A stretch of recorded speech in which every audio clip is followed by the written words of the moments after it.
के दरवाजे से बरज़ख में दाखिल होना ये जिंदगी की इंतहा नहीं। जिंदगी तो दुनिया में आने से पहले भी थी। 9 महीने तक आखिर आप कहाँ थे? माँ के पेट में बच्चे की परवरिश हो रही थी या नहीं हो रही थी?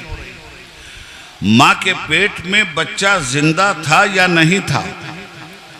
ये बच्चा माँ के पेट में जिंदा था, बल्कि मैं तो ये कहता हूँ जब ये माँ के पेट में नहीं आया था और इसकी माँ भी दुनिया में नहीं आई थी, उससे पहले भी ये मौजूद था।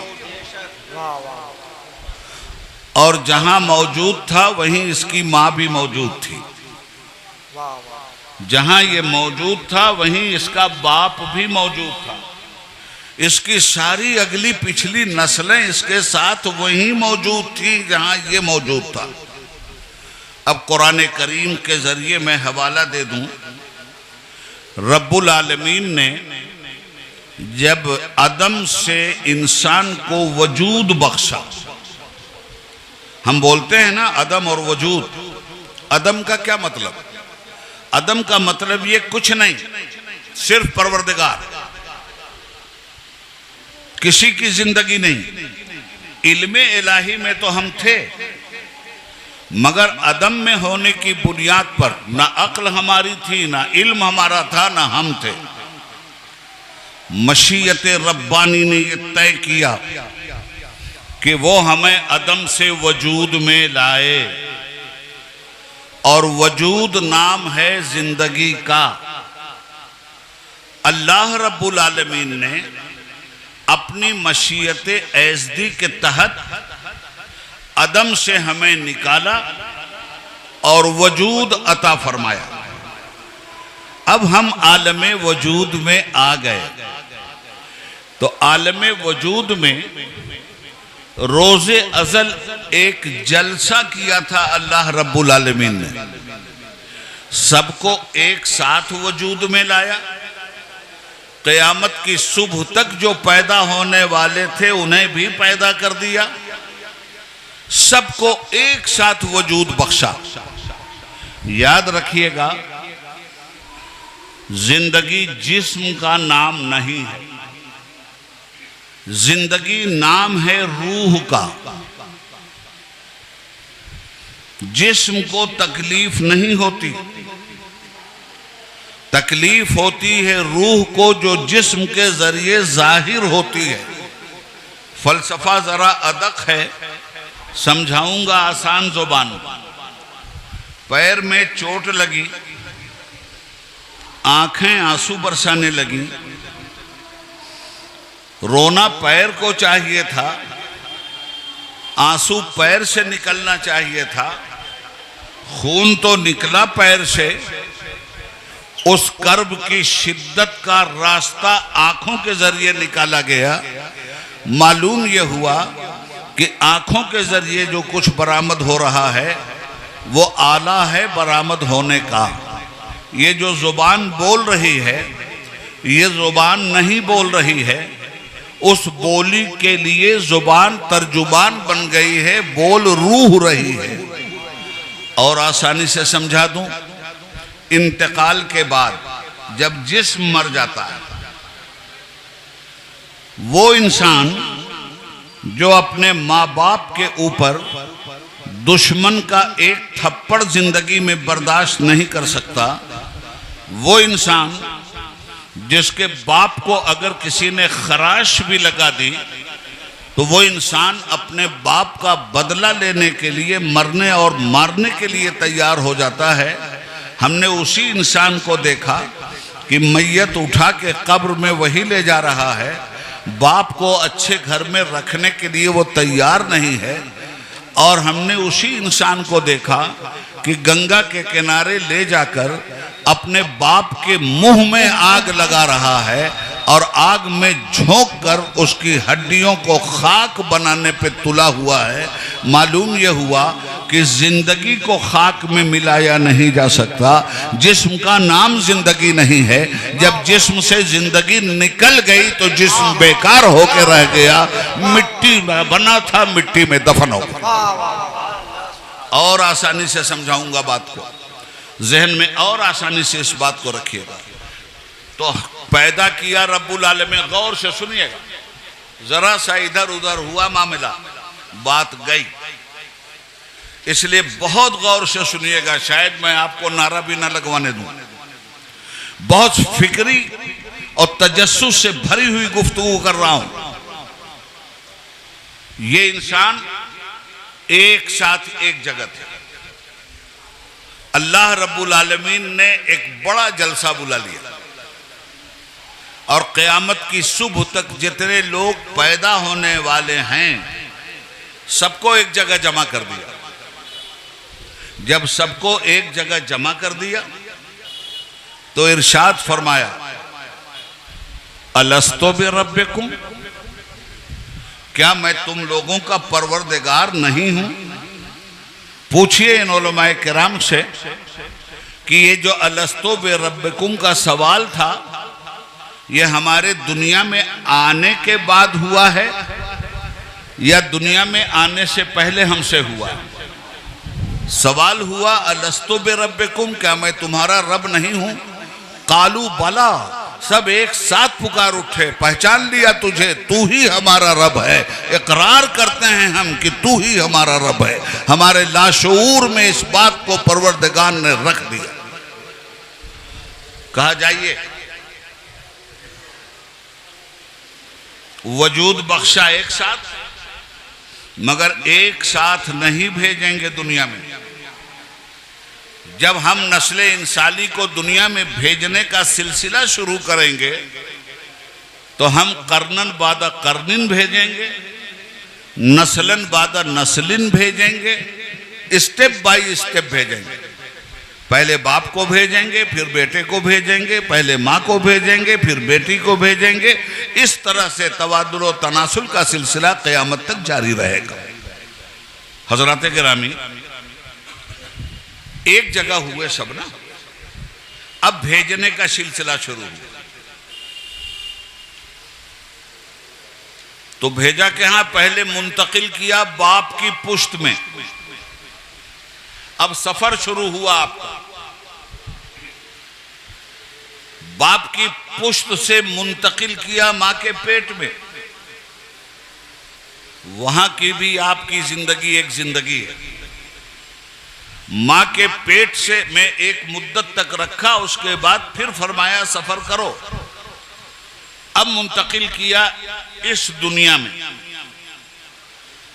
लिकुल्ल अजल मुसम्मा, एक मुद्दत तक तुम्हें हम इस दुनिया में रखेंगे। उसके बाद कुल्लु नफ्सिन ज़ाइक़तुल मौत, फिर तुम्हें मौत का मजा चखना होगा। इस दुनिया में वो मियादो मुद्दत खत्म हुई, फरमाया मुंतकिल हो जाओ। अब मौत के दरवाजे से मुंतकिल होकर हम बरज़ख में पहुंचे।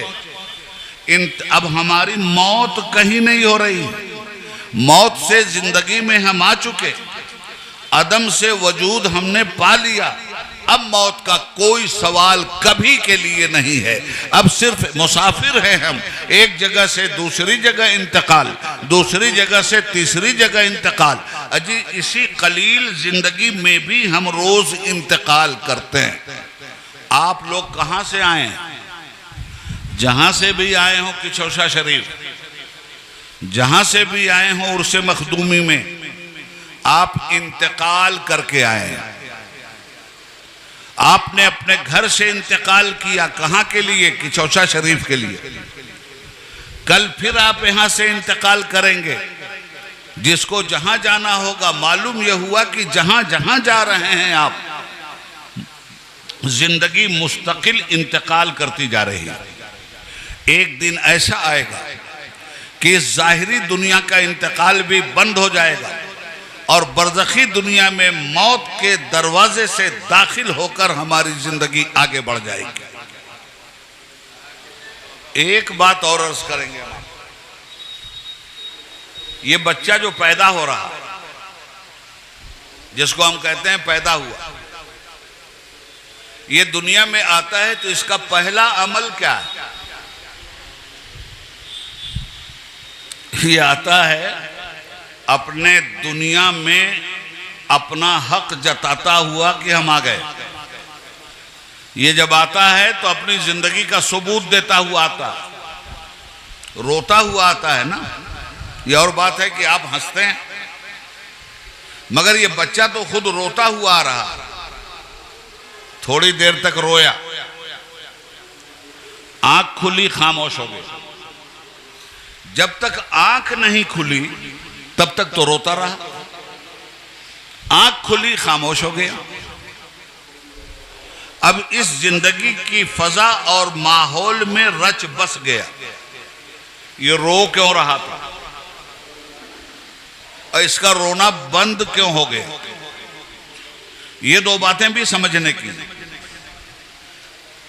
ये अपने ख्याल में रो इसलिए रहा था कि मुझसे मेरी दुनिया छीन ली गई, मुझसे मेरा घर छीन लिया गया। बहुत आसान जुबान में बोल रहा हूं। मुझसे मेरा घर छीन लिया गया। तो किसी का घर छीना जाए और जिंदगी की रमक उसमें हो तो रोएगा या नहीं रोएगा? वाह वाह वाह। और फिर ये ऐसा भी नहीं था कि बेसमझ पैदा किया गया था।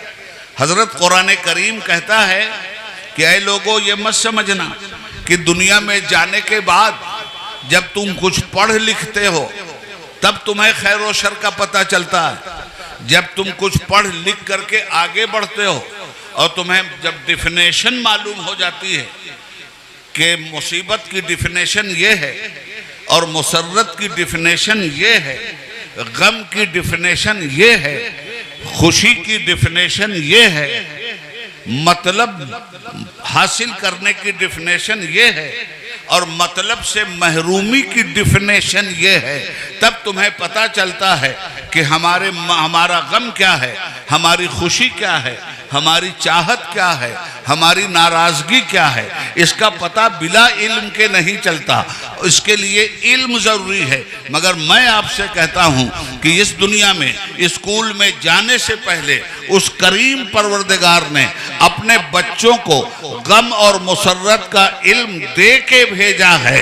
माँ के पेट से जो बच्चा बरामद हो रहा है, रब्बुल आलमीन फरमाता है फल हमहा फुजूरहा व तक़वाहा, दुनिया में जा रहा है, इसके फिक्र में, इसके इदराक में, इसके जहन में हमने गम और मुसर्रत का शऊर भी रख दिया है, मतलब बरारी का शऊर भी रख दिया है, नाराजगी का शऊर भी रख दिया है।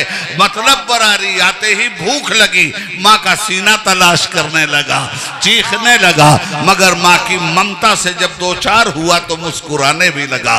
ये है परवरदिगार का निज़ामे मशीयत। इस तरह से अपने बच्चों की वो परवरिश करता है। इसीलिए हम पे फर्ज है कि गम हो कि मुसर्रत हो, हर हाल में हमारी जुबान हम्द के तराने गाए और हमेशा कहें हमदो सना हो तेरी, कौनो मकान वाले, ऐ रब्बे हर दो आलम, दोनों जहान वाले, तू सब पे मेहरबान है, रहमान नाम तेरा, बंदे हैं तुझ पे कुर्बान, रहमत की शान वाले, यौमे जजा के मालिक, खालिक हमारा तू है, सजदे हैं तुझको करते, तेरी ही जुस्तजू है, इमदाद चाहे तुझसे, सबका सहारा तू है, बस तेरी बारगाह में अपनी एक आरज़ू है, रास्ता दिखा दे सीधा, रास्ता दिखाने वाले, रास्ता चला दे सीधा, रास्ता चलाने वाले, वो रास्ता दिखा तू परवरदिगारे आलम, जिस पर चला किए हैं परहेजगारे आलम, नेमत थी जिनको मिलती तुझसे नगारे आलम, और नाम जिनका अब तक है यादगारे आलम, ये मखदूम समनानी है, नाम जिनका अब तक है यादगारे आलम, ये अशरफ जहांगीर हैं, नाम जिनका अब तक है यादगारे आलम, ये इल्म फजल की शमा है, नाम जिनका अब तक है यादगारे आलम, तेरी नजर में ठहरे जो इज्जो शान वाले, मातूब हैं जो तेरे ऐ खालिक़े यगाना, गुमराह हुए जो तुझसे ऐ साहिबे जमाना, आजिज उबैद को तू उनकी न रह चलाना, कर रह में इतना अब तू ऐ कादिरे तवाना, मकबूल ये दुआ हो ऐ ला मकान वाले, हमदो सना हो तेरी कौनो मकान वाले, ऐ रब्बे हर दो आलम दोनों जहां। वाह वाह वाह वाह वाह, नारे तकबीर, नारे रिसालत, उर्से मखदूमी। जिंदगी दे के भेजा है। जिंदगी की डिफिनेशन को समझिए, इसकी मानवीयत को समझिए, इसके इफादियत को समझिए। हजराते गिरामी, अब जरा सा इस सिलसिले गुफ्तगू को दराज करते हैं। आप जरा सा देखें, नवैयत को समझिएगा, फिर मौत से डर नहीं लगेगा। क्यों डर नहीं लगेगा? इसलिए कि अल्लाह के हबीब सल्लल्लाहु अलैहि वसल्लम ने फरमाया, अल मौतु तोहफतुल मोमिन, अल मौतु तोहफतुल मोमिन। मौत क्या है? मोमिन के लिए अज़ीमुश्शान तोहफा। लिक़ाए महबूब बिला मौत के होना कैसे है? वसाले महबूब बिला मौत का मजा चखे हुए होना कैसे है? हजरात, तो आज एक बात तो ये जहन में आई कि हम, ये बच्चा जब रोया और माँ की छातियों के साथ लग के हंसने लगा, आंखें खुली, जानते हैं क्यों रोया? मेरा घर मुझसे छीन लिया गया। भैया, जिसको उठना हो चुपचाप से उठ के चला जाए, डिस्टर्ब नहीं करना। एक बार दरूद पाक पढ़ लीजिए, अल्लाहुम्मा सल्ली अला सय्यिदिना मौलाना मुहम्मद मुबारक वसल्लम। रो क्यों रहा है? मुझसे मेरा घर छीन लिया गया, इसलिए रो रहा। मैं अपनी दुनिया में बड़े आराम से था, न मॉब लिंचिंग का कोई डर था, न बुलडोजर का कोई डर था। इनसे सीखा है, इनसे। मस्ती में था। न योगी जैसे किसी जालिम से वास्ता हुआ था, न मोदी जैसे किसी पापी से वास्ता हुआ, बड़ा मस्ती में था।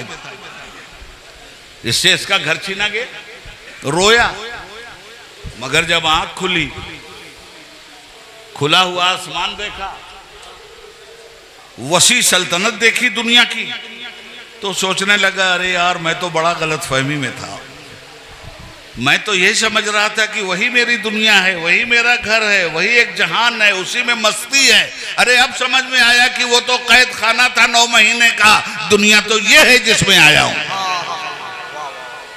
मगर ऐ दुनिया वालों, मौत के दरवाजे से जब तुम बरज़ख की दुनिया में जाओगे, तो उसी बच्चे वाली कैफियत तुम्हारी वहां भी होगी कि अरे अल्लाह, मैंने तो समझा था कि वो दुनिया थी। यहाँ तो जलवाए रब्बानी का मुशाहिदा हो रहा है, यहाँ तो फरिश्तों के नूरानी काफिले देख रहा हूँ, यहाँ तो अर्शे इलाही की नेमतें बरस रही हैं, यहाँ तो मलाइका के फयूज की खनगरज देखने को मिल रही है, यहाँ तो मुग़य्यबात के पर्दे उठ गए हैं, यहाँ तो मुशाहिदात जलवाए रब्बानी का मजा आ रहा है। मैं तो गलत फहमी में था। वो दुनिया जिसको छोड़कर मौत के दरवाजे से इस दुनिया बरज़ख में दाखिल हुआ हूँ, असल दुनिया तो ये है। वो तो दुनिया उसी तरह माँ के पेट की तरह एक कैद खाना थी, जिस दुनिया को छोड़कर मैं मौत के दरवाजे से बरज़ख की दुनिया में आया हूँ। सुनिए, जिंदगी मुंतकिल हो रही है, मर कहीं नहीं रही। जो मरना था आदम में मर चुकी थी, अब कहीं नहीं मर रही, बरज़ख में पहुंची जिंदगी। बरज़ख क्या है, इसे भी समझिए। उर्से मखदूमी में आने का मतलब यह है, जानते हो क्या मतलब? उर्से मखदूमी में आने का मतलब यह है कि अहद करके मखदूम साहब से जाओ कि सरकार, आपने जहालत को मिटाया था, इल्म दीन को फैलाया था, हम भी आपके उर्स में अहद करके जा रहे हैं कि अपने घर से जहालत को निकालेंगे और दीन को अपने घर में नाफिज करेंगे, अपने इलाके से जहालत को निकालेंगे और दीन को आपके अपने घरों में नाफिज करेंगे। आपने इकामत नमाज का जलवा दिखलाया था, सरकार हमसे बड़ी भूल हुई। हम आपसे वादा करके जा रहे हैं, आप ही तो हमारे पीर हैं, एक मर्तबा और अहद हम आपसे करके जा रहे हैं कि अब तक जो गलतियां हुई हुजूर, जब आपने एक वक्त की नमाज नहीं छोड़ी थी तो हम एक वक्त की नमाज क्यों छोड़ेंगे? जब आपने हराम नहीं खाया था तो हम क्यों हराम खाएंगे? जब आपने हलाल की तबलीग की थी तो हम हलाल की तबलीग से क्यों बाज आएंगे? हजरात, उर्स में आने का ये मतलब, इस उर्स से गए आप और नमाजें नहीं पढ़ रहे हैं। मैं साफ कहता हूं, मखदूम पाक के पास बैरंग आए हो, बैरंग जा रहे हो। आए तो थे, दरवाजा तो खुला था फैज का, मगर तुमने अपने ऊपर खुद फैज का दरवाजा बंद कर लिया। यहां आकर नेमते हिदायत मांगो। सबसे बड़ी दौलत का नाम है नेमते हिदायत। कोई बेटी मांग रहा है, कोई बेटा मांग रहा है, कोई दौलत मांग रहा है, क्या छोटी छोटी बात करते हो? और बेटी बेटा भी डायरेक्ट मखदूम से मत मांगो, मखदूम के मालिक से मांगो, मखदूम के वास्ते से मांगो।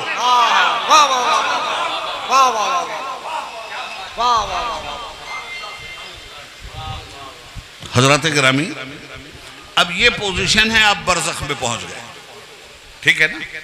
अब जो ये मौत का वक्त है, चूंकि मैं अपने सरकारों के सरकार, सल्तनत रूहानियत के बादशाह सैयदना जहांगीर अशरफ समनानी मखदूम आलिम अलैहि रहमत व रिजवान की मुकद्दस बारगाह की खैरात लेकर बोल रहा हूं, इसलिए बहुत गौर से बात सुनिएगा। यहां जब दुनिया से जाता है आदमी, तो जब मखदूम साहब जैसे लोग जाते हैं, गुलाम मखदूम सही मानों में बन जाइए तो आपका भी रुतबा वही हो जाएगा। जिस रुतबे जिस मोहब्बत से उन्हें नवाजा गया है, उसी रुतबे उसी मोहब्बत से आपको भी अल्लाह नवाजेगा। शर्त यह है कि मखदूम की नमाज की तरह नमाज, मखदूम के रोजे की तरह रोजा, मखदूम के हलाल की तरह हलाल, मखदूम के हराम की तरह हराम। मखदूम ने जिस तरह इस्लाम का परचम कुफ्र मिटा के लहराया था, जिस तरह ईमान का परचम शिर्क मिटा के लहराया था, जिस तरह बिदअतों को मिटाकर सुन्नतों का चिराग जलाया था, अगर आप भी वही सुन्नी बन जाएं तो मौत के वक्त आपके साथ क्या होगा, हम आगे बढ़ते हैं। और ये तो है कुरान करीम, जिसे मैंने आपके सामने रखा। कुल्लो नफ्सिन जायक़तुल मौत, हर नफ्स को मौत का मजा चखना। चलिए, चख लिया। मखदूम पाक जैसे लोग जब इस दुनिया से जाते हैं तो इनके जाने का समा क्या होता है? भाई, एक दिन तो हजरत ने भी इंतकाल फरमाया ना, और जिस दिन इंतकाल फरमाया है उसी दिन तो आप आके कुल कर रहे हो। तो ये जब जाते हैं तो इनके जाने का समा क्या होता? तो पहले दो बातें सुन लीजिए कुरान करीम से। 30वां पारा, 30वें पारे की दूसरी सूरा, सूरह नाज़ियात। वन नाज़ियात गरकन वन नाशितात नश्ता। काफिर की जान कैसे निकाली जाती है और मोमिन की रूह कैसे निकाली जाती है, इन दोनों आयतों की रोशनी में पहले इसे समझ लीजिए। निकलनी तो है,